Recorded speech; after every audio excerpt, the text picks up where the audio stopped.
Thinking of starting a plant-based food production business in Singapore? With rising health awareness and sustainability trends, Singapore is an ideal hub for alternative protein and plant-based food manufacturing.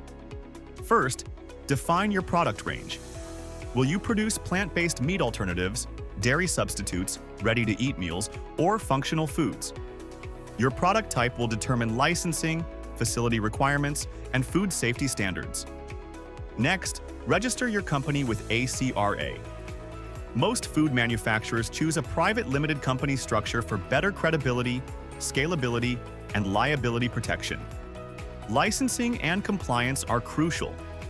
You must obtain a food manufacturing license from the Singapore Food Agency, or SFA, and comply with food hygiene, safety, and labeling regulations.